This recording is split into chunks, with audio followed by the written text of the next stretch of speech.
नमस्ते, नमस्कार प्यारे दोस्तों, कैसे हैं आप सभी? आशा है, उम्मीद है सभी प्यारे साथी एकदम बढ़िया होंगे, एकदम मस्त होंगे, ज़बरदस्त, बेहतरीन, बिंदास और बहुत ही मस्त होंगे।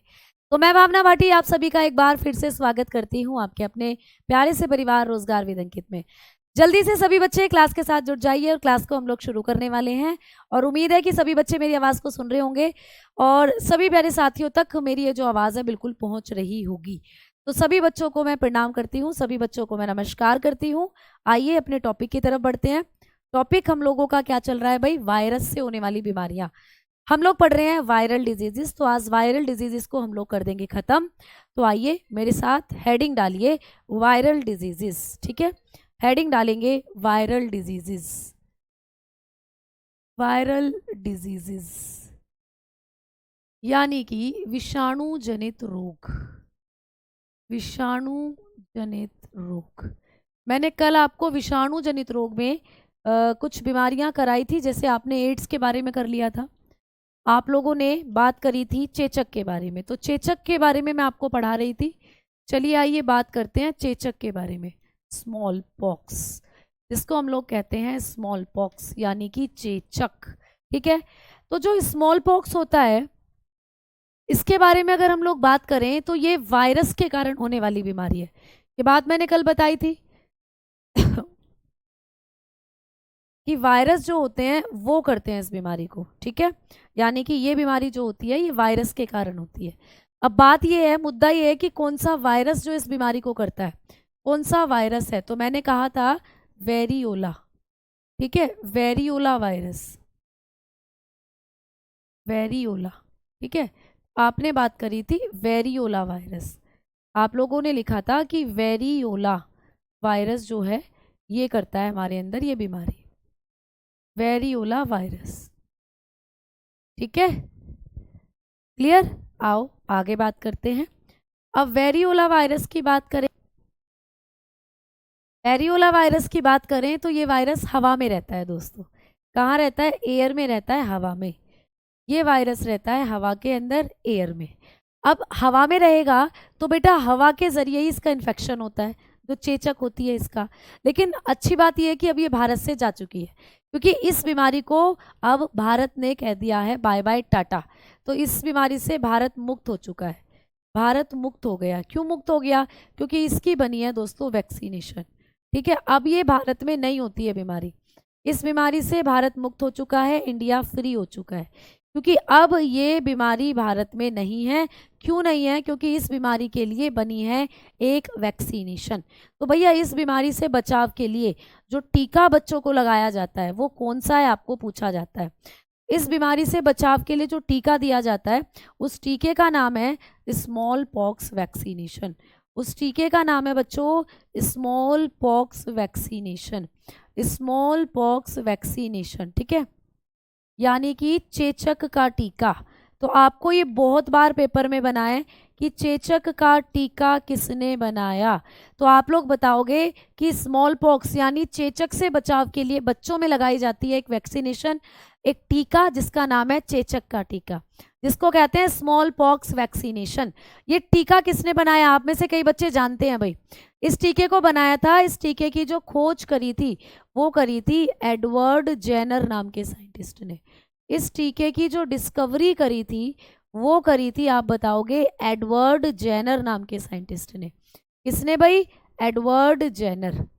तो एडवर्ड जेनर का नाम आप लोग याद रखोगे। एडवर्ड जेनर ने 1796 में इस टीके को बनाया था दोस्तों, एडवर्ड जेनर।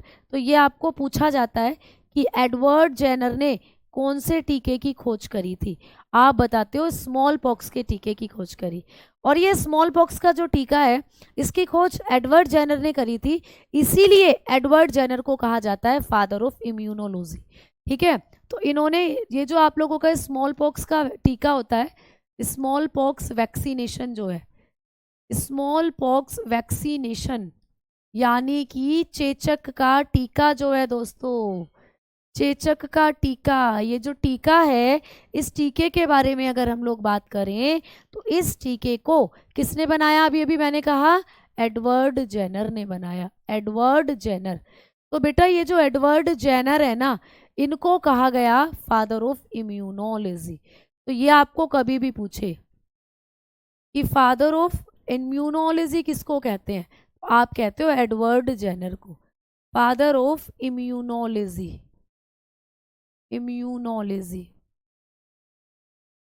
ठीक है।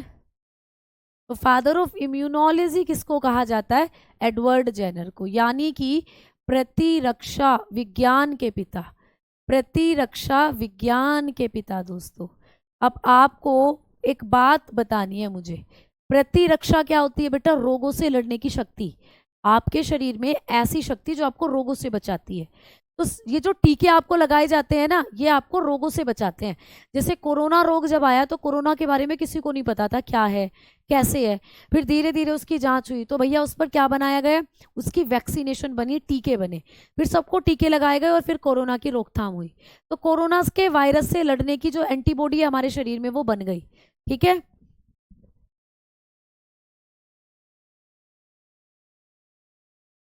तो जो टीका होता है बेटा वो हमें इम्यूनिटी देता है, तो सबसे पहला टीका यही था।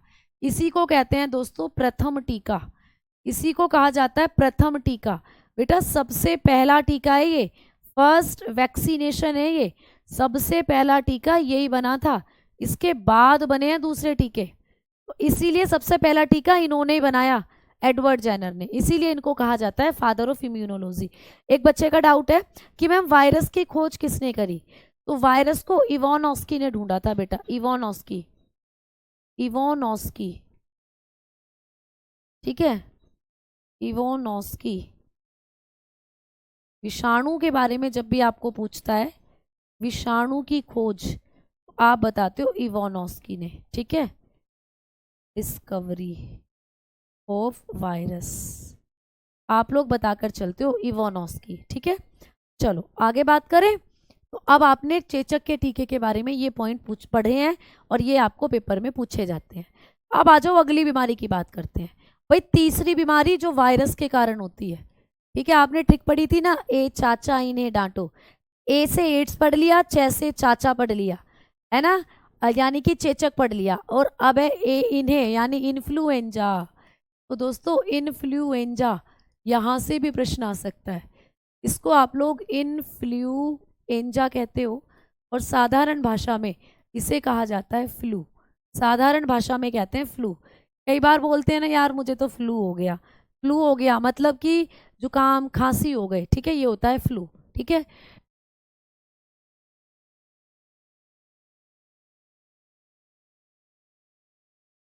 फ्लू, ठीक है।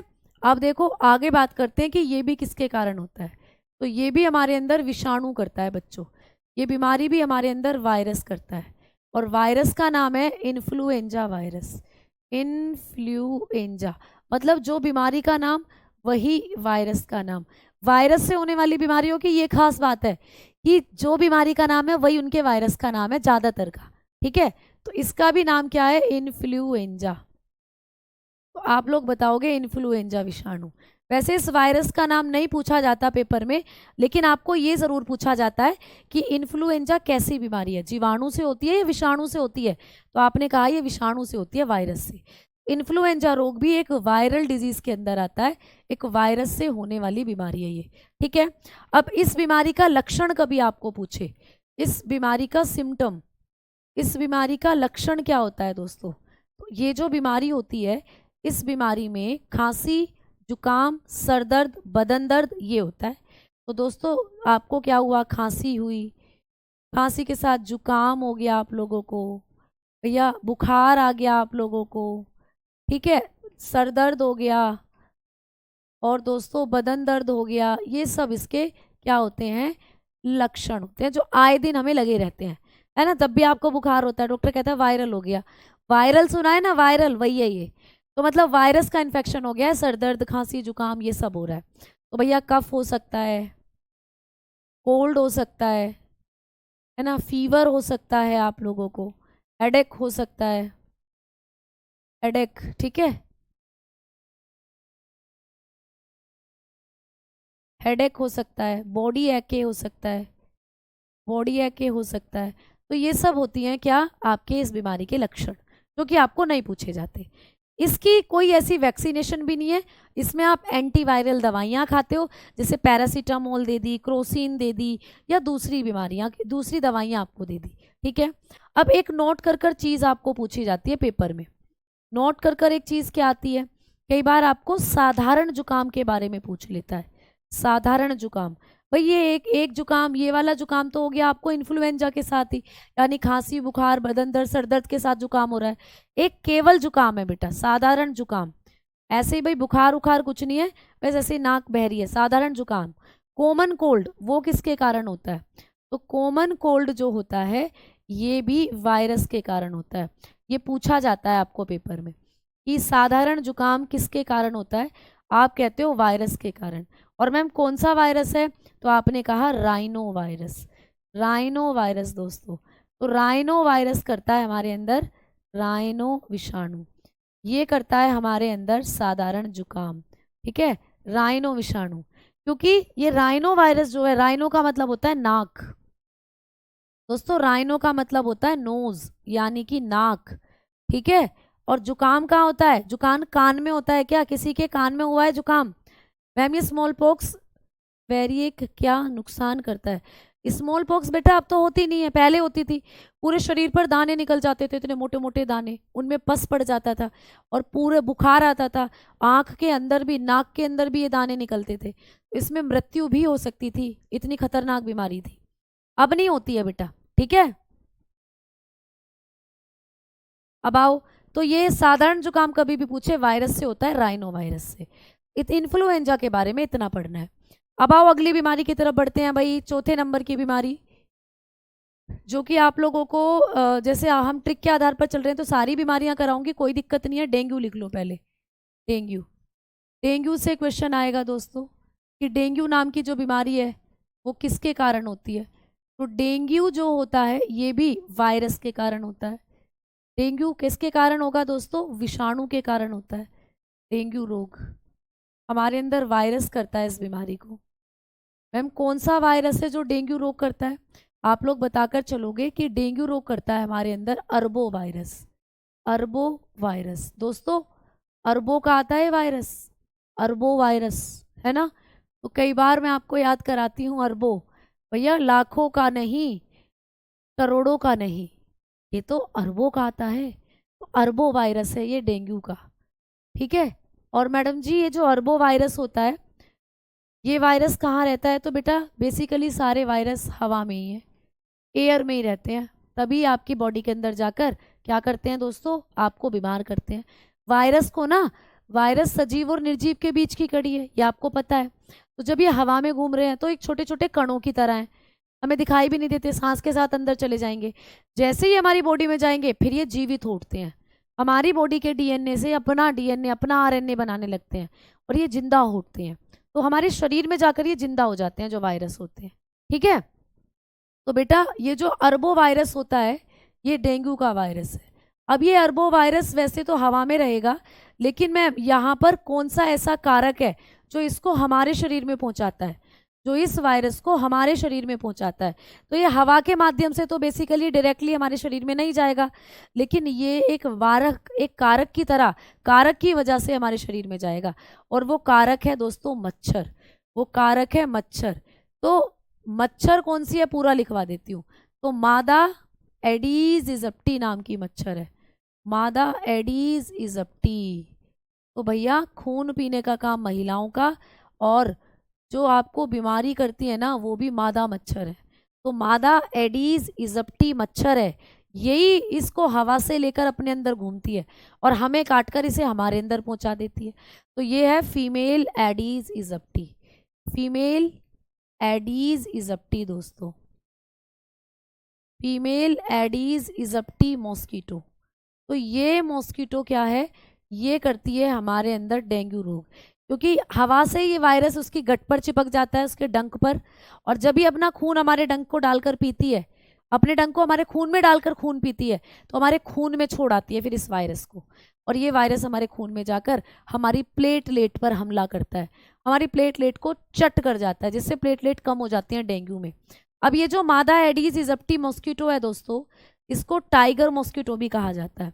इसका एक और नाम है, इसे हम लोग टाइगर मॉस्किटो भी कहते हैं।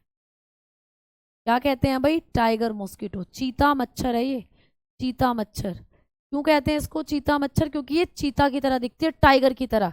दिखाऊं कैसी दिखती है? चलो भाई तुम्हें दिखाते हैं। हाँ, एडीज इजिप्टी को। तो एडीज इजिप्टी मॉस्किटो जो है वो देखो ऐसी दिखती है, देखो इस पे धारियां हैं, ठीक है, जैसे टाइगर पर धारियां होती है ना, ऐसे इस पे काली सफेद धारियां होती हैं। तो ये आप लोगों को इसीलिए इसका नाम रख दिया गया है टाइगर मॉस्किटो। इसीलिए दोस्तों ये बन गई है टाइगर मॉस्किटो, ठीक है। ठीक। अच्छा, बहुत जल्दी जल्दी स्लाइड फुल हो जाती है मैम। हाँ, ठीक। कान में किसके खांसी हो गई भाई, ये बताओ मुझे, किसके कान में खांसी हो गई? तो देखो यहाँ पर आप लोगों को दिख रहा है कि डेंगू जो होता है वायरस के कारण है, वायरस अर्बो है। अर्बो वायरस हमारे शरीर में कैसे पहुंचता है? एडीज इजिप्टी मच्छर के द्वारा। एडीज इजिप्टी को टाइगर मॉस्किटो भी कहते हैं क्योंकि इस पे धारियां हैं। अब बात करते हैं डेंगू के लक्षण की। दोस्तों किसी को हुआ है डेंगू? तुम में से किसी जाबाज बच्चे को डेंगू हुआ है? तो इसके सिम्टम बताओ भाई क्या होते हैं। तो सबसे पहला तो बुखार आएगा दोस्तों, ठीक है, उल्टी होती है डेंगू में, वॉमिटिंग होती है दोस्तों, है ना, वॉमिटिंग होती है, वॉमिटिंग। और दोस्तों उल्टी मतलब वॉमिटिंग होगी तो उल्टी। दूसरा बुखार आता है ना, बुखार काफी तेज होता है, फीवर आता है। और जोड़ों में दर्द, भैया ऐसा लगता है हाथ पैर टूट रहे हों। तो आप लोग बताते हो हड्डियों में दर्द या जोड़ों में दर्द? तो मैं लिख रही हूँ हड्डियों में दर्द, इसीलिए इसको हड्डी तोड़ बुखार भी कहते हैं दोस्तों। Pain in bone, pain in bones, आपकी बोन्स में इतना दर्द होता है, ऐसा लगता है जैसे हड्डियां टूट गई हों। इसीलिए डेंगू को हड्डी तोड़ बुखार भी कहते हैं, हड्डी तोड़ बुखार। आपको कभी भी पूछे कि हड्डी तोड़ बुखार कौन सा होता है? बोन क्रैकिंग फीवर, इसको कहा जाता है बोन क्रैकिंग फीवर। कौन सा वायरस जनित रोग हड्डी तोड़ बुखार के नाम से जाना जाता है? ऐसा प्रश्न बना है तो आप कहोगे डेंगू। डेंगू को कहा जाता है हड्डी तोड़ बुखार, इसमें हड्डियों में इतना दर्द होता है ऐसा लगता है हड्डियां भैया टूट गई हूँ। और इसका एक और लक्षण क्या हो सकता है? प्लेटलेट कम हो जाती हैं, ये तो भैया सब जानते हैं। तो चौथा लक्षण प्लेटलेट में कमी, प्लेटलेट्स में कमी। तो प्लेटलेट्स में कमी हो जाती है, ठीक है, यानी डिक्रीज प्लेटलेट, डिक्रीज्ड प्लेटलेट। जो प्लेटलेट्स होती हैं दोस्तों उनमें कमी आ जाती है, प्लेटलेट्स खत्म, प्लेटलेट्स डाउन चली जाती हैं और कई बार मृत्यु भी हो जाती है, ठीक है। क्लियर, समझ में आ गई बात? तो ये आपको याद रखना है डेंगू से। और कुछ जानकारी चाहिए तो बताओ। बेटा ये डेंगू है, इसके इतनी बातें हैं जो आप लोगों को पढ़नी है। अभी इसकी कोई ऐसी वैक्सीनेशन नहीं आई है जो लगा दी जाए जिससे कि डेंगू ना हो। इसमें दवाइयाँ ही चलती हैं, वायरस वाली दवाइयाँ इसमें आपको दी जाती हैं। अगली बीमारी की बात करते हैं, 5th नंबर पर बात करेंगे रेबीज़ की दोस्तों। रेबीज़, रेबीज़ एक और इम्पोर्टेंट बीमारी जो आपको वायरस से होती है और पूछा जाता है, रेबीज़। दोस्तों रेबीज़ को हम लोग हाइड्रोफोबिया भी कहते हैं। रेबीज़ का एक और नाम है भाई हाइड्रोफोबिया। तो रेबीज़ नाम की बीमारी को हाइड्रोफोबिया भी कहते हैं, हाइड्रोफोबिया, ठीक है। तो हाइड्रोफोबिया किस बीमारी को कहा जाता है? कौन सा विषाणु जनित रोग है जिसे हाइड्रोफोबिया कहते हैं? आप कहते हो रेबीज, क्योंकि हाइड्रो का मतलब होता है पानी और फोबिया का मतलब होता है डर, ठीक है, डर। यानी इस बीमारी में क्या लगता है? पानी से डर लगता है। तो पानी से डर लगता है, वाटर फियर, यानी कि पानी से डर लगता है इस बीमारी में। जिसको भी रेबीज होगा ना वो कभी पानी के पास नहीं जाएगा, पानी पीता भी नहीं है बेटा वो, ठीक है ना। अच्छे, हाँ। तो भैया जो खून पीता है ये मच्छर है, मादा मच्छर पीती हैं खून, सही बात है। और ये जो आप लोगों का हाइड्रोफोबिया बीमारी है इसी का दूसरा नाम रेबीज है, या रेबीज को ही कहा जाता है हाइड्रोफोबिया। अब इस बीमारी को भी कौन करता है तो आप सब जानते हो, विषाणु करता है दोस्तों, विषाणु। ये बीमारी भी हमारे अंदर वायरस करता है। और कौन सा ऐसा वायरस है जो हमारे अंदर कर रहा है रेबीज? आप बताओगे रिबडो वायरस। क्या है दोस्तों? रिबडो वायरस, रिबडो विषाणु यानी रिबडो वायरस। ठीक है, आप बताएंगे रिबडो वायरस। ये वायरस हमारे अंदर करता है रेबीज। तो रैसे रेबीज, रैसे रिबडो, तो रिबडो वायरस करता है रेबीज रोग। अब ये जो रिबडो वायरस होता है ना, इसके बारे में याद रखना कि ये किसके अंदर रहता है, ये कैसे हमारे शरीर में पहुंचता है। तो इसका भी कारक आपको पूछा जाता है, इसका भी वेक्टर आपको पूछा जाता है दोस्तों। ठीक है, इस बीमारी को करने वाला यानी कि ये जो रिबडो वायरस है ना, ये रहता है कुत्तों में, बिल्लियों में, बंदरों में। ठीक है, तो जितने भी जानवर हैं जो आपको काट सकते हैं, जैसे गली में कोई आवारा कुत्ता है तो उससे बच के चला करो, काट सकता है, उसकी लार में रेबीज हो सकता है ना। बिल्ली, बिल्ली तो वैसे खुद ही भाग जाती है तुम्हें देखकर, पर कभी तुम जबरदस्ती बिल्ली को पकड़ो और बिल्ली तुम्हें काट ले और बिल्ली तुम्हें दिखा दे दिल्ली। ठीक है, तो इसीलिए बिल्ली से भी बच के रहा करो। बंदर, बंदर तो जबरदस्ती चिपटते हैं बेटा, मुझे बहुत चिपटते हैं बंदर। मतलब मैं रास्ते में कहीं जा रही हूँ और बंदर बैठा है, मैं उसे कुछ ना कहूँ लेकिन वो फिर भी मेरे पास आएगा पूछने के लिए मेरा हाल चाल, हाय भावना दीदी कैसी हो।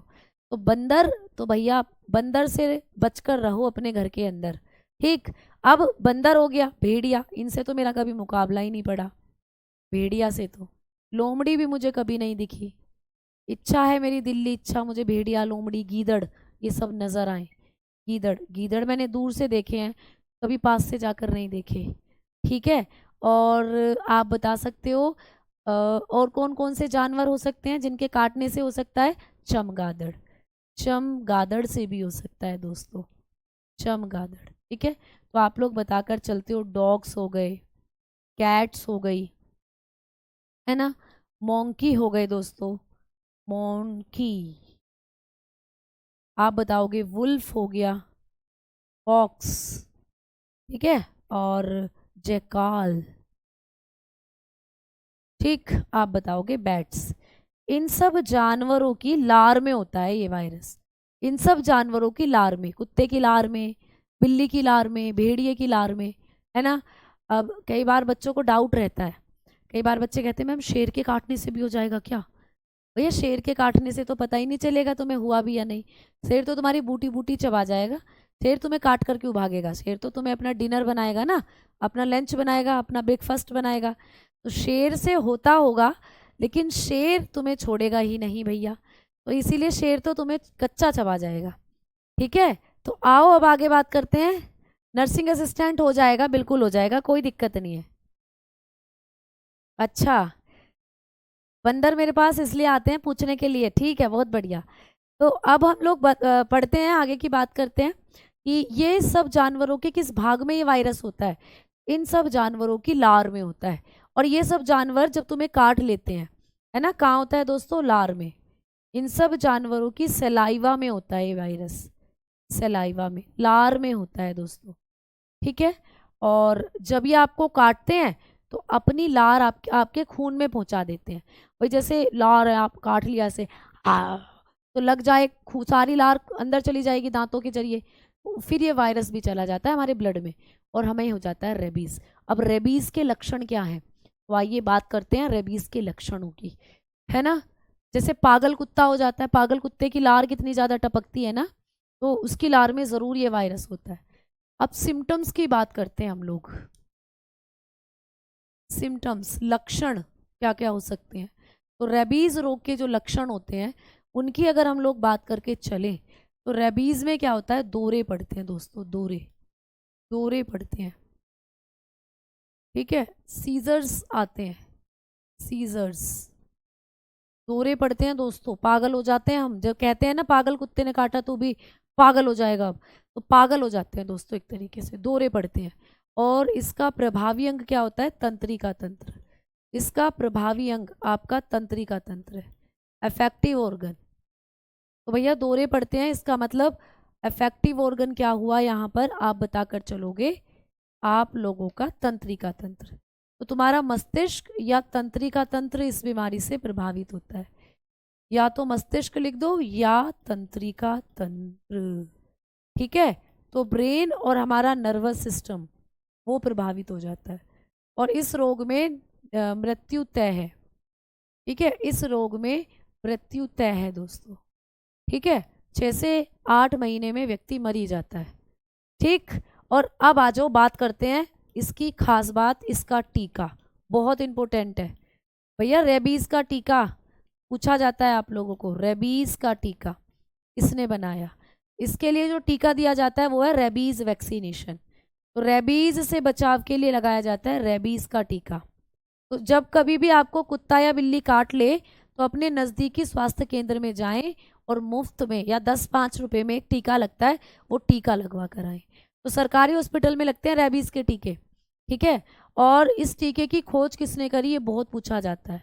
तो भला हो उनका जिन्होंने इस टीके को खोजा भैया, भला हो लुईस पाश्चर का जिन्होंने इस टीके को बना दिया और बनाकर मर गए, लुईस पाश्चर, ठीक है दोस्तों। तो लुईस नाम के साइंटिस्ट थे, लुईस पाश्चर, उन्होंने बनाया था रेबीज से बचाव के लिए टीका। अगर लुईस पाश्चर नहीं होते तो आधे लोग तो कुत्ते बिल्लियों के काटने से मर जाते, क्योंकि कुत्ते बिल्ली काट कर भाग जाते है ना, और भैया फिर टीका वीका कोई था ही नहीं, फिर तो वे मरते ही, रेबीज होता मरते ही सब। तो इसलिए कुत्ते तो सबसे खतरनाक हो जाते। हम कुत्तों से सामना कर पाते हैं इसीलिए, जिससे हम लुईस पाश्चर जी ने जो हमारे लिए तोहफा बनाया है, ये तोहफा हमें बचाता है दोस्तों रेबीज से।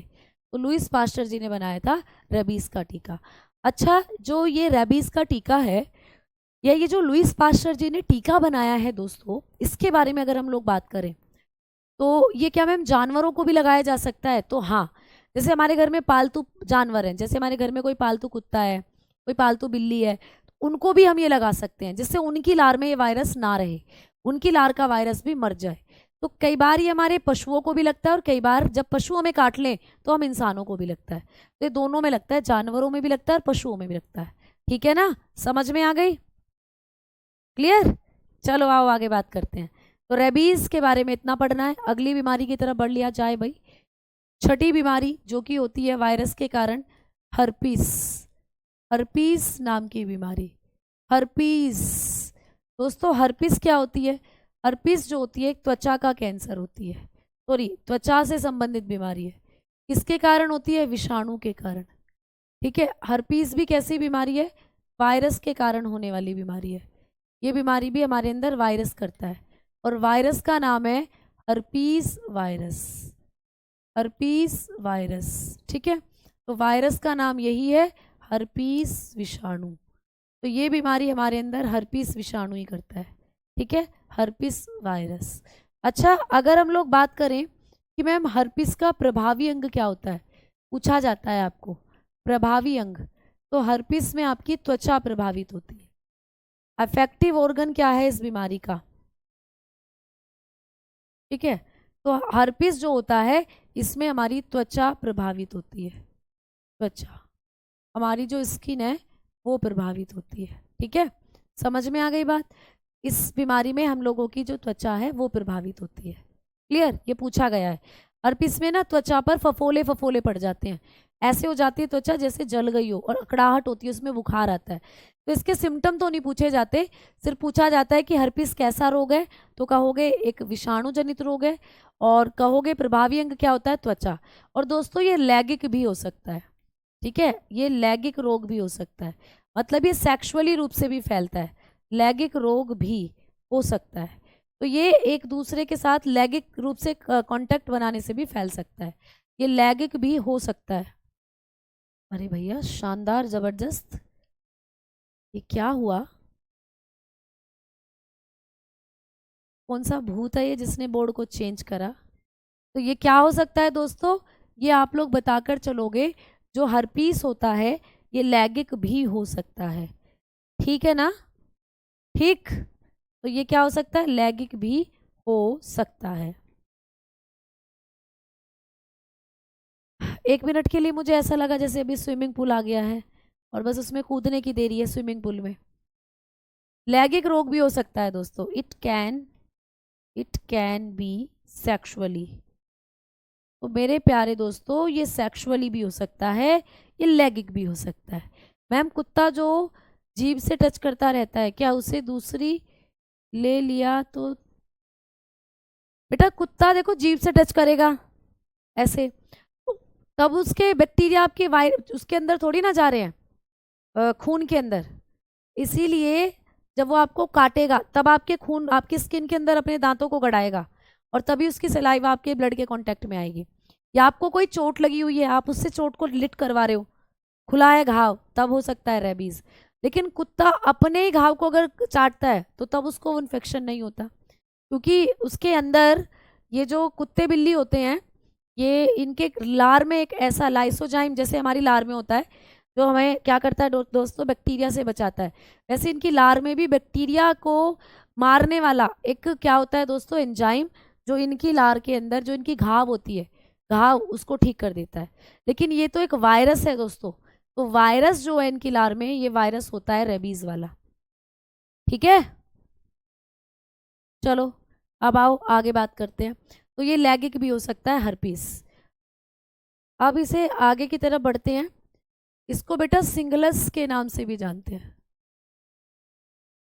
इसको हम लोग सिंगलस के नाम से भी जानते हैं। तो कई बार ये सिंगलस के नाम से भी आ जाता है लिखा हुआ हर्पिस, सिंगलस। ठीक है, आओ आगे बात करेंगे अगली बीमारी की, 7वें नंबर पर बात करेंगे हेपेटाइटिस की। या पहले हम बात कर लेते हैं खसरा की। खसरा जिसको कहते हैं मीजल्स, मीजल्स यानी कि खसरा। तो दोस्तों खसरा भी एक ऐसी बीमारी है जो विषाणु से होती है। खसरा से डिटेल में कुछ नहीं आता, सिर्फ ये पूछता है कि कौन सी बीमारी है जो विषाणु से होती है। तो खसरा विषाणु से होने वाली बीमारी है, याद रखना। खसरा अभी भी होती है, तुमने कई बार देखा होगा, छोटे छोटे दाने से निकल आते हैं पूरी बॉडी पर लाल लाल। खसरा, जिसको पित्ती उछलना भी कई बार बोलते हो। तो ये किसके कारण होती है खसरा? आप बताते हो मोरबेबिली, मोरबेबिली वायरस के कारण। ठीक है, मोरबेबिली वायरस, मोरबेबिली विषाणु के कारण। तो ये होती है दोस्तों मोरबी वायरस के कारण, मोरबीविली। एक सेकेंड,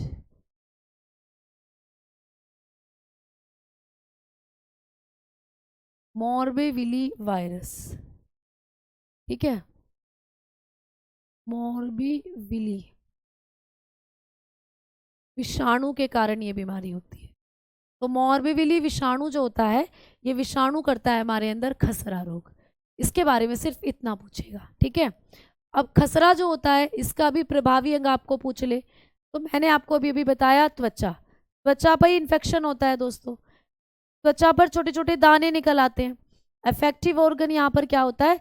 तो आप बताते हो त्वचा ही होती है, स्किन होती है दोस्तों। ठीक है, और इस बीमारी से बचाव के लिए भी एक टीका दिया जाता है, एक टीका दिया जाता है, एक वैक्सीनेशन दी जाती है। तो वो वैक्सीनेशन कौन सी है? आप लोग बताकर चलते हो, वैक्सीनेशन है MMR। अभी MMR की हम लोग फुल फॉर्म भी पढ़ेंगे आगे चलकर, क्योंकि अभी ये और भी बीमारियों में लगेगी। आपने खसरा के बारे में पढ़ा, खसरा जिसको कई बार आप लोगों को रुबेला करके भी आ जाता है पेपर में, रूबेला। तो कई बार हम लोग रुबेला इसी को बोल देते हैं, रूबेला। वैसे रुबेला अलग बीमारी है, लेकिन खसरा को ही कई बार हम रुबेला के नाम से जान लेते हैं बेटा। ठीक है, चलो। तो ये पूछा गया प्रश्न है कि निम्नलिखित में से कौन सा विषाणु जनित रोग रुबेला के नाम से जाना जाता है? तो आप कह देते हो उसको खसरा। ठीक है, चलो आओ आगे बात करते हैं। अगली बीमारी 8वें नंबर की बीमारी है मम्स। मम्स जिसको कहते हैं कनफेडा, कनफेडा या गलसुआ, ये सारे लोग आपने सुन रखे होंगे। मम्स हो गया, कनफेडा या फिर गलसुआ रोग। मैम ये बीमारी कौन करता है? तो ये बीमारी भी हमारे अंदर विषाणु करता है। ये बीमारी भी हमारे अंदर कौन करता है? वायरस करता है। इस बीमारी को भी करता है हमारे अंदर वायरस। और मैम जब वायरस इस बीमारी को करेगा तो कौन सा वायरस है? आप बताते हो पैरामिक्सो, पैरामिक्सो वायरस। भैया ये तो मिक्सो डांस करता है, टू टू टू टू टू टू टू, पैरामिक्सो वायरस। ठीक है, ठीक है। राज पुलिस, राजस्थान पुलिस के लिए कर सकते हो बेटा, बिल्कुल कर सकते हो। स्नीजिंग तो एक एलर्जी है बेटा, वो तो एलर्जी, जब भी आप धूप में जाओगे या धूल में जाओगे तो वो स्नीजिंग आती है आप लोगों को। इसको कहा जाता है पैरामिक्सो, पैरामिक्सो वायरस, ठीक है, पैरामिक्सो विषाणु, इसको कहा जाता है पैरामिक्सो वायरस, ठीक है। चलो अब आगे बात करेंगे कि मैम इसका भी प्रभावी अंग बताओ। तो ये जो बीमारी है इसमें प्रभावी होती हैं आपकी लार ग्रंथियां। प्रभावी अंग कौन सा है? Affective organ. इस बीमारी का अफेक्टिव ऑर्गन कौन सा है? इस बीमारी का जो अफेक्टिव ऑर्गन है वो है दोस्तों, आप बताओगे, आपकी लार ग्रंथियां। क्या है? लार ग्रंथियां, ठीक है बच्चा, लार ग्रंथियां, सेलेवरी ग्लैंड। तो हमारी सेलेवरी ग्लैंड प्रभावित होती हैं इस बीमारी में। और मैम कौन सी सेलेवरी ग्लैंड प्रभावित होगी? सेलेवरी ग्लैंड तो आपने हमें 3 पढ़ाई थी, तो बेटा सेलेवरी ग्लैंड होती है पैरोटिड वाली, पैरोटिड, जो सबसे बड़ी लार ग्रंथियां हैं, पैरोटिड, पैरोटिड लार ग्रंथियां, पैरोटिड पढ़ा था ना आप लोगों ने डाइजेस्टिव सिस्टम में, पैरोटिड सेलेवरी ग्लैंड को, जो आपके कान के पीछे से निकलती हैं, वही वाली प्रभावित होती हैं। और इसमें आपका मुंह ऐसे फूल जाता है बेटा। तो ये जो बीमारी होती है ना, या ये जो वायरस होता है, ये दूषित जल में रहता है। तो ये बीमारी गंदा पानी पीने से हो सकती है। ये दूषित जल में रहता है दोस्तों ये वायरस, इम्प्योर वाटर में रहता है ये वायरस, इम्प्योर वाटर, गंदे पानी में रहता है दोस्तों। तो इसीलिए बीमारी कैसे हो सकती है? गंदे पानी पीने से होती है बीमारी। इसमें भी बुखार आता है ना, और खाना जब निगलते हैं तो दिक्कत होती है, गला दुखता है, और यहाँ से दोनों एरिया ये फूल जाते हैं, इसको कहा जाता है, ठीक है। चलो आगे बात करेंगे कि इस बीमारी के लिए भी मैम कौन सा टीका है जो दिया जाता है, कौन सी वैक्सीनेशन है जो दी जाती है। तो भाई टीके की अगर हम लोग बात करते हैं तो टीके की यहाँ पर बात होगी, आप लोगों को दिया जाता है वही टीका MMR, MMR, ठीक है, MMR। तो MMR को अभी भी बताऊंगी, अभी आगे चल रहे हैं फिर पढ़ेंगे MMR। तो आओ अब हम लोग बात करते हैं कि मैम अगली बीमारी 9वें नंबर की ये हो जाती है खसरा। खसरा के बारे में भी तुमने सुना है, सॉरी खसरा तो करा दी, मीजल्स। अब बात करते हैं हम लोग किसकी? छोटी माता की, छोटी माता, ठीक है। तो आपने स्मॉल पॉक्स तो पढ़ी थी, स्मॉल पॉक्स जिसको हम चेचक कहते थे। अब है छोटी माता जिसको हम कहते हैं चिकन पॉक्स। क्या कहते हैं दोस्तों? Chicken pox. तो ये भी आपको नाम से ही पूछी जाती है, सिर्फ ऑप्शन में दे देगा कि निम्नलिखित में से कौन सी बीमारी वायरस के कारण होती है, तो ये उसमें दी होती है चिकन पॉक्स। फिर आपको चूज करना होता है कि चिकन पॉक्स है जो वायरस से होती है। तो ये बीमारी भी किसके कारण होती है दोस्तों? विषाणु से, वायरस से होती है ये बीमारी। और मैम वायरस कौन सा है जो इस बीमारी को करता है? तो वायरस है आप लोगों का, आप बताओगे स्मॉल, ये वेरीसेला, वेरीसेला, वेरीसेला जोस्टर। तो वायरस का नाम है वेरीसेला जोस्टर, वेरीसेला, बहुत सेला है दोस्तों, वेरीसेला जोस्टर। वेरियोला कौन सा था? वेरियोला कर रहा था आपके अंदर चेचक, लेकिन ये है वेरीसेला जोस्टर, ये करता है आपके अंदर छोटी माता। तो बेटा इनके नाम उल्टे उल्टे हैं। चेचक को हम लोग कहते हैं स्मॉल पॉक्स इंग्लिश में, लेकिन छोटी माता को हम लोग कहते हैं चिकन पॉक्स इंग्लिश में। तो इनके नाम उल्टे उल्टे हैं, आप थोड़ा सा ध्यान देकर इनको पढ़ेंगे, ठीक है। आओ आगे बात करेंगे हम लोग कि मैम ये जो बीमारी होती है ये विषाणु से होती है, वायरस से, और इस बीमारी से बचाव के लिए भी क्या बच्चे को कोई टीका दिया जा रहा है? तो हाँ जी बेटा, इस बीमारी से बचाव के लिए भी वैक्सीनेशन बच्चों को दी जा रही है। और मैम वैक्सीनेशन का नाम क्या है? तो आप लोग बताते हो MMRV वैक्सीनेशन दी जा रही है भाई, MMRV वैक्सीनेशन। तो MMR बेटा आ जाओ, अब इसकी फुल फॉर्म बता देती हूँ। MMR और V भी यहाँ पे ऐड हो गया, तो इसकी फुल फॉर्म क्या हो जाती है? इसकी फुल फॉर्म हो जाती है, M का मतलब हो जाता है मीजल्स, यानी खसरा, यानी ये खसरा से बचाव के लिए दी जाती है। फिर इस वाले M का मतलब हो जाता है दोस्तों मॉम्स, मॉम्स यानी कि ये गलसुआ के लिए भी दी जाती है, गलसुआ रोग, गलस हुआ रोग। ठीक है, समझ में आई बात? मैम उसे प्यास लगती है तो कैसे करता है मैम? बेटा किसे, अच्छा वो इसीलिए तो मर जाता है बेटा रेबीज में। वो पानी भी नहीं पीना, पानी भी पीना बंद कर देते हैं वो। तो पानी को देखकर डरते हैं, दूर भागते हैं। बोतल उनको पीने के लिए दोगे, पानी पीने के लिए दोगे, भागेंगे। पानी को पागल हो जाते हैं पूरी तरह, तभी तो रेबीज में मृत्यु हो जाती है बेटा। तो वो पानी से डरते हैं। ठीक है, आर, आर से बनेगा दोस्तों रूबेला। Rubella, rubella. और वी से बनता है वेरीसेला। वेरीसेला, यानी कि ये है वेरीसेला, इसको करने वाला वायरस। तो ये होता है दोस्तों इस टीके की फुल फॉर्म। इस टीके की full form measles, mumps, rubella और वेरीसेला, ये इस टीके की फुल फॉर्म है। ये टीका, एक टीका 4 बीमारी से बचाता है। तो जिनको इंजेक्शन से लगता है डर, उनके लिए कमाल की चीज़ है। एक ही बार इंजेक्शन लगवाओ और 4 बीमारियों से बचाओ अपने आप को, है ना? तो ये आप लोगों ने देखा, यहाँ से ये चीज़ें आपने करी। अब 2 बीमारियां और बची हुई हैं, चलो आओ उनको भी करते हैं। तो यहाँ से यही पूछा जाता है आप लोगों को। अब 2 बीमारियां और बची हैं, आप बताएंगे कि 10वें नंबर पर है हेपेटाइटिस। हेपेटाइटिस, ठीक है, हेपेटाइटिस, हेपेटाइटिस रोग। अब हेपेटाइटिस भी किसके कारण होता है? वायरस के कारण होता है। ठीक है, बताओगे हेपेटाइटिस भी किसके कारण होता है? विषाणु के कारण, वायरस के कारण होती है बीमारी भी। और मैम कौन सा वायरस है? आप बताते हो हर्पिस, ये हेपेटाइटिस वायरस, हेपेटाइटिस वायरस। भैया वही नाम है जो बीमारी का है, हेपेटाइटिस, हेपेटाइटिस विषाणु।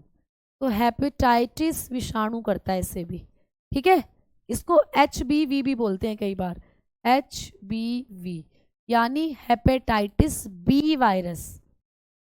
कई बार इस फॉर्मेट में भी आ जाता है लिखा हुआ HBV, यानी H से बनेगा हेपेटाइटिस और B से बनता है बी और V से बन जाता है वायरस। तो हेपेटाइटिस बी वायरस ऐसे भी लिखा जाता है ना?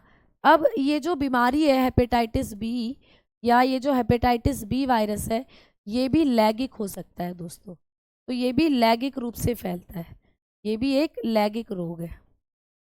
क्या है? लैगिक रोग है। तो ये भी सेक्सुअली फैलता है दोस्तों।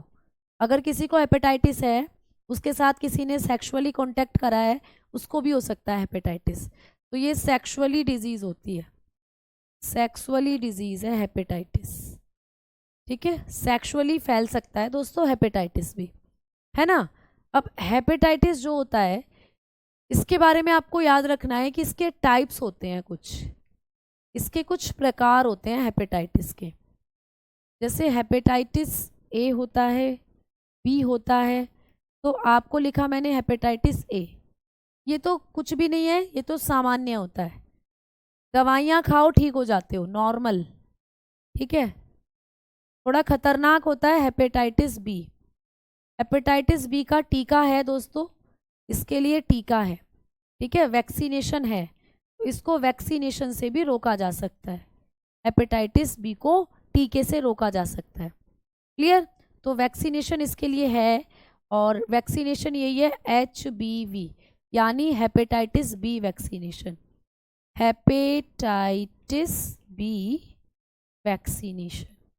तो देखो बीमारी के वायरस का भी नाम वही और बीमारी के टीके का नाम भी वही, HBV हेपेटाइटिस बी वायरस और HBV हेपेटाइटिस बी वैक्सीनेशन। इस बीमारी के लिए, हेपेटाइटिस बी के लिए टीका है दोस्तों, टीका लग जाता है और ये बीमारी ठीक भी हो जाती है दवाइयों से। ठीक है, अब आओ, अब बात करते हैं हेपेटाइटिस सी की। बेटा सबसे खतरनाक है, इसके लिए कोई टीका नहीं है। तो ये प्रश्न आता है कि कौन सा हेपेटाइटिस है जिसके लिए कोई टीका नहीं है? तो कोई टीका नहीं है। ठीक है, लिखोगे कोई टीका नहीं है, कोई टीका नहीं है,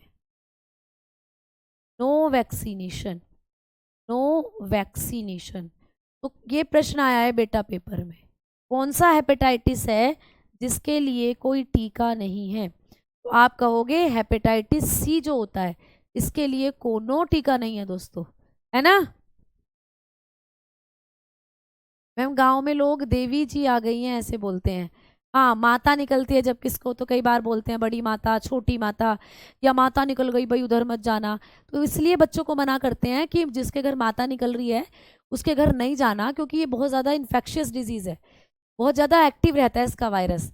तो आसपास रोगी जिस कमरे में रहता है, रोगी के कमरे में पूरी तरफ घूमता रहता है वायरस, और जब कोई बच्चा उस कमरे में जाएगा तो उसके सांस के साथ चला जाता है अंदर और फिर एक्टिव हो जाता है उसके शरीर में जाकर, और उसको भी निकल आती है फिर यही, ठीक है, उसको भी निकल आती है। MMR is also an maternal mortality test. हाँ बेटा, वो एक टेस्ट भी होता है, लेकिन यहाँ हम टीके की बात कर रहे हैं, ठीक है। MPP के लिए बिल्कुल ले सकते हो। तो यहाँ पर आपने देखा कि हेपेटाइटिस सी, इसके लिए कोई टीका नहीं है, और हेपेटाइटिस सी को ही कहते हैं काला पीलिया, इसी को कहते हैं काला पीलिया। तो आपको पूछा जाता है कि कौन सा हेपेटाइटिस है जिसे काला पीलिया कहते हैं, तो यही है हेपेटाइटिस सी, काला पीलिया। बेटा ये आपके लीवर का कैंसर बन जाता है, लीवर डैमेज कर देता है पूरा, इसी को कहते हैं ब्लैक हेपेटाइटिस, इसी को कहा जाता है ब्लैक हेपेटाइटिस, काला पीलिया, क्योंकि ये पूरी तरीके से हमारे लीवर को डैमेज कर देता है, ठीक है।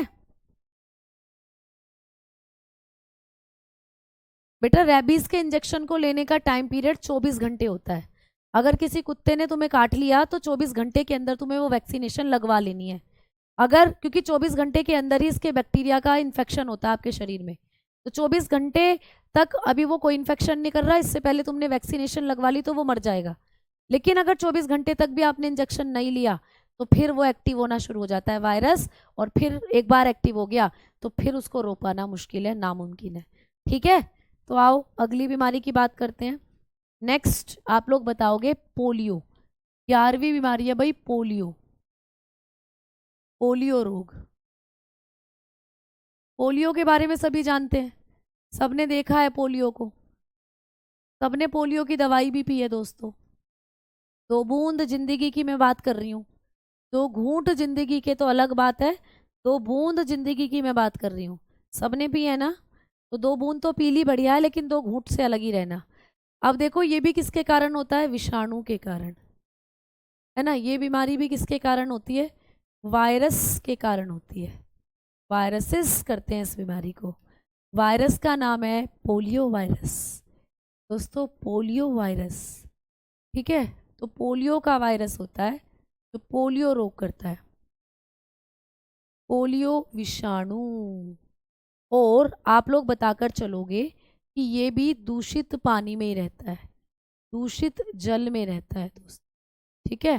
दूषित जल, इम्प्योर वाटर में, इम्प्योर वाटर में रहता है, गंदे पानी में रहता है ये। अब गंदा पानी बच्चा पी ले उसको हो जाती है बीमारी। अच्छा, पोलियो कितने से कितने उम्र के बच्चों को प्रभावी करता है, तो ये भी क्वेश्चन आता है। तो पहले लिखेंगे हम लोग इसका प्रभावी अंग, पोलियो का प्रभावी अंग, ठीक है। अच्छा, इससे पहले जो मैंने आपको हेपेटाइटिस बताई है बीमारी, ये हेपेटाइटिस, इसका भी प्रभावी अंग कई बार पूछ लेता है, इसको भी लिख लो भाई। वैसे तो आप सभी जानते हो कि हेपेटाइटिस में जो प्रभावी अंग होता है वो यकृत होता है, हमारा लीवर, हमारा यकृत, ठीक है, हमारा यकृत प्रभावित होता है। अफेक्टिव ऑर्गन कौन सा होगा दोस्तों, तो आप बताओगे अफेक्टिव ऑर्गन होता है हमारा लीवर, ठीक है। हेपेटाइटिस में हमारा लीवर प्रभावित होता है बच्चों, लीवर होता है खराब। लेकिन अब आपको पूछे पोलियो में, पोलियो के अंदर प्रभावी अंग कौन सा होता है, यहाँ पर अफेक्टिव ऑर्गन कौन सा होगा। तो पोलियो रोग में जो अफेक्टिव ऑर्गन होता है वो आप लोग का होता है तंत्रिका तंत्र। तो यहाँ भी आपका तंत्रिका तंत्री खराब होता है, इस बीमारी में भी हमारा नर्वस सिस्टम खराब होता है, और ये बीमारी जो है हमारे नर्वस सिस्टम को खराब कर देती है, और दोस्तों हमको लकवा मार जाता है, लकवा, पैरालाइसिस हो जाते हैं हम, पैरालाइसिस हो जाता है, पैरालाइज हो जाते हैं। तुमने देखा होगा ना, जिसको भी पोलियो हुआ है तो पैर में पोलियो हो जाता है, पैर काम नहीं करता, कई बार हाथ में भी होता है पोलियो, एक हाथ तो विकसित हो जाता है, दूसरा हाथ विकसित ही नहीं होता, छोटा रह जाता है साइज में। तो ये पोलियो जो होता है आप लोग बताओगे इसमें लकवा मार जाता है हमारे अंदर। ठीक है, अब पोलियो का प्रभावी अंग क्या हुआ? हमारा तंत्रिका तंत्र। अब हम आगे बढ़ रहे हैं और बात कर रहे हैं कि पोलियो नाम की जो बीमारी होती है मैम, इसके बारे में अगर हम लोग बात करते हैं तो पोलियो के लिए भी कोई टीका है क्या? बेटा ये भी भारत से जा चुकी है बीमारी, भारत मुक्त हो गया है इस बीमारी से। भारत 2 विषाणु जनित रोगों से मुक्त हो गया है, चेचक से और पोलियो से। चेचक लिखवाया तो भारत मुक्त हो गया है दोस्तों। इस बीमारी से भी इंडिया जो है हमारा, इंडिया इस बीमारी से फ्री हो गया है, क्योंकि कमाल कर रही हैं 2 बूंद जिंदगी की दोस्तों। इस बीमारी से बचाव के लिए टीका लगाया जाता है बच्चों को और दवाई भी पिलाई जाती है। तो आइए बात करते हैं पोलियो के बारे में। पोलियो, ठीक है, तो बेटा पोलियो का टीका अगर आपको कभी पूछे, पोलियो की वैक्सीनेशन अगर कभी आपको पूछे, तो आप बताएंगे कि पोलियो रोग के लिए 2 टीके दिए जाते हैं। ठीक है, कौन कौन से? एक होता है ओपीवी, ओपीवी है ना, और एक इंजेक्शन। एक तो ओपीवी होता है और एक इंजेक्शन लगाया जाता है। इंजेक्शन होता है बेटा पोलियो वैक्सीनेशन, पोलियो वैक्सीनेशन इसको कहते हैं, पोलियो वैक्सीनेशन, पोलियो का टीका, पोलियो का टीका। तो देखो आपको पूछता है कि ओपीवी क्या है? ओपीवी को बोलते हैं oral polio vaccination, oral polio vaccination. मतलब ये ऐसी वैक्सीनेशन है जो मुंह से पिलाई जाती है। ओरल का मतलब होता है मुंह से पीना, ओरल पोलियो टीका, ओरल पोलियो टीका मतलब ये टीका मुंह से पिलाया जाता है। और ये टीका वही है जो आपने 2 बूंद जिंदगी की पी थी। सबके मुंह में 2-2 बूंद डाल के जाते हैं ना, 0 से 5 साल तक के बच्चों को ये पिलाई जाती है। तो ये ओपीवी कितने साल तक के बच्चों को पिलाई जाती है? 0 से 5 साल तक, 5 साल तक के बालकों को ये दी जाती है। तो ये पूछा जाता है कि ओरल पोलियो वैक्सीनेशन या ये जो पोलियो रोग है ये कितने से कितने साल के बच्चों को प्रभावित करता है? तो 0 से 5 साल तक के बच्चों को, क्योंकि इस उम्र में बच्चों के अंदर एंटीबॉडी नहीं बनती इस रोग से बचने की, इस वायरस से लड़ने की शक्ति उत्पन्न नहीं होती बच्चों के शरीर में। लेकिन 6 साल का जब बच्चा होगा तो उसे पोलियो कभी नहीं होगा, क्योंकि 6 साल में बच्चे के अंदर वो ताकत आ जाती है जो इस वायरस को मार गिराएगी। उसका खुद का शरीर इतना स्ट्रोंग हो जाता है बच्चे का कि उसको पोलियो फिर हो ही नहीं सकता। तो 0 से 5 साल तक के बच्चों को होती है बीमारी, इसीलिए 0 से 5 साल तक के बच्चों को पोलियो की ड्रॉप दी जाती है। ठीक है, तो लिखोगे बाय एज ऑफ 0 to 5। तो 0 to 5 एज के जो बच्चे होते हैं उनको दी जाती है ये। अच्छा, एक क्वेश्चन और आता है कि ये जो ओपीवी है इसको किसने बनाया था? किसने इसको बनाया? किसने इसका इन्वेंशन करा?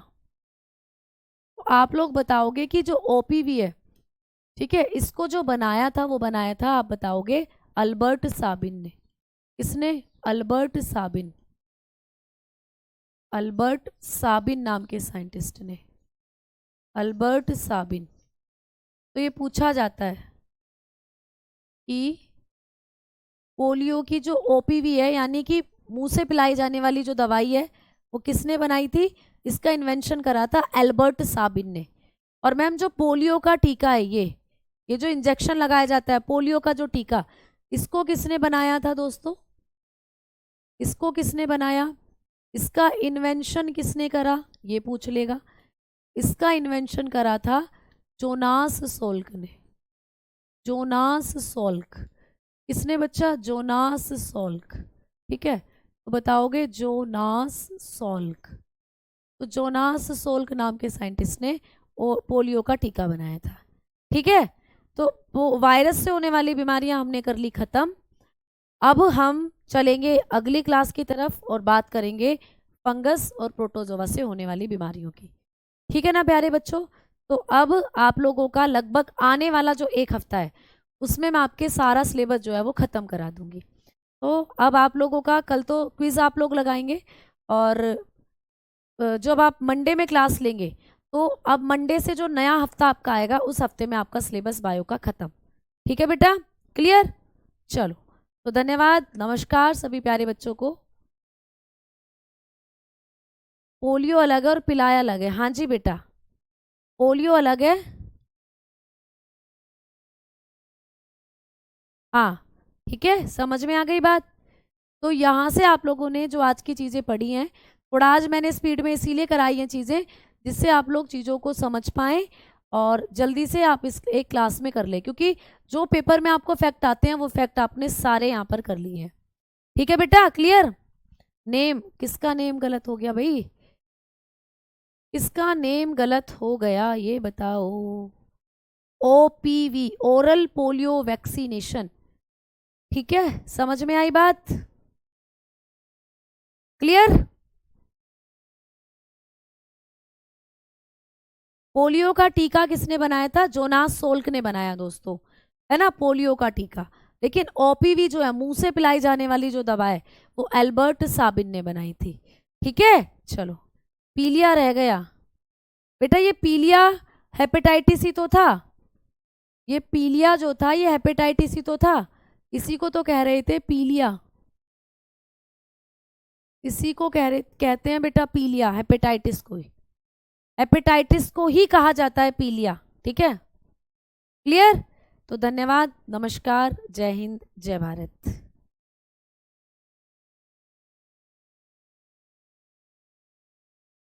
सैटरडे को क्लास इसलिए नहीं होगी बच्चा क्योंकि संडे में मेरी मैराथन है एक, तो वो मैराथन मुझे तैयार करनी है बच्चा कल।